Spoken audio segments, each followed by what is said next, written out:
Yeah, this your boy, one and only, Tampa's very own, 813 M&M DJ. What's happening?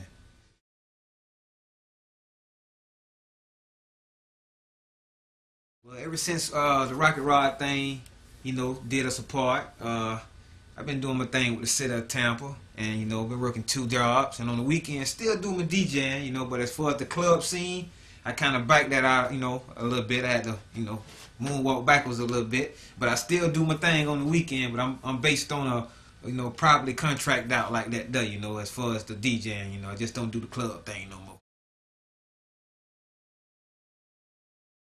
Hey, being a part of the family, as you know, it's well overdue for one of these. So we should have been had a Rocket Rod reunion. You know what I'm saying?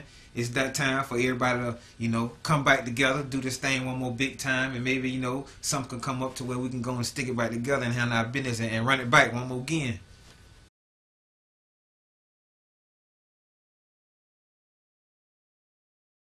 Well, basically when you get Eminem, y'all already know about Eminem. It's the same old thing, just cause you ain't been seeing Eminem, Eminem ain't lost nothing and it's still there, baby.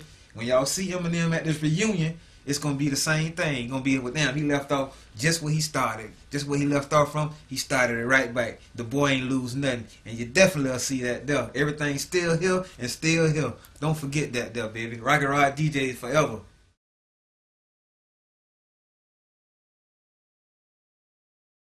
Back then in like what it was, like 95, I was introduced to Rocket Rod by a gentleman named of DJ Frankie Love. He stepped to me and said, "Hey man, I need you to go up to Rocket Rod, man, and do your thing." You know what I'm saying? They got a studio up there. So, one weekend, me and Frankie Love hooked up, took me up to Rocket Rod, I made one tape for him and put it in the book, and it went something like triple platinum or something like that, you know what I'm saying? That first tape I made, Rod was interested. He gave me a deal, signed me, and we took off from there. But upon coming to Rocket Rod, I was introduced to some more guys that he already had in the crew, like DJ Red, Tampa Tony, Crazy, Big Fred. And then once I got in with these guys, we had a few more guys come in up under the belt behind me. People like Jet, one time for my boy Jet, Joe, Jet and Joe, aka It and O, DJ KD, you know what I'm saying, DJ Shotgun. We had a whole bunch of fellas that was all in one family. And then once upon when they came up, we started doing the music things, stereos and stuff like that in the cars.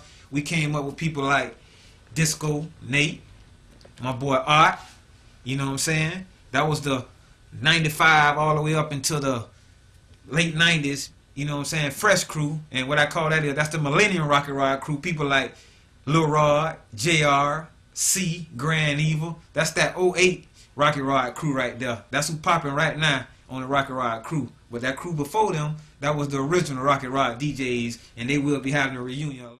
Just go back to talk about one of the biggest events you can remember, one of the best events you remember. Wow, oh boy, it's like millions of them. But I'm gonna give you the ones that had the major crowds that followed. Things like we used to do the Riverfront Park on Sundays. We called it the Live at the Park Apollo.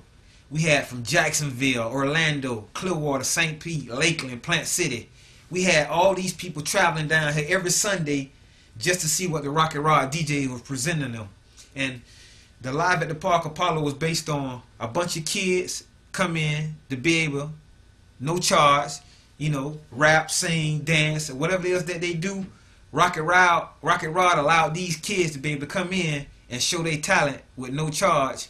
And once they did the Live at the Park Apollo, after that event was over with, the Rocket Rod DJs would throw down for about 2 or 3 hours, and we'll just have a straight dance competition, give away money, prizes, tape, CDs, all kind of things. It went on for like 4 or 5 strong years, you know what I'm saying? And it just wasn't Tampa. It was all the surrounding areas in the Florida area. People would come down here on Saturday, and it was like the Daytona thing. When they do the Daytona Beach Week every week, it was more powerful than that. We had a tremendous crowd, and it was just lovely. And we really enjoyed that thing. And that was something that was real big that Rocket Rod brought to the city, along with Tampa Tony and Crazy putting out their hits that brought a lot of traction to the studio that we was running over on Bird, Nebraska. One time for Bird, Nebraska, Sulphur Spring, definitely in the house. That's real. And I like to say one time for Tampa Tony, one time for Jit.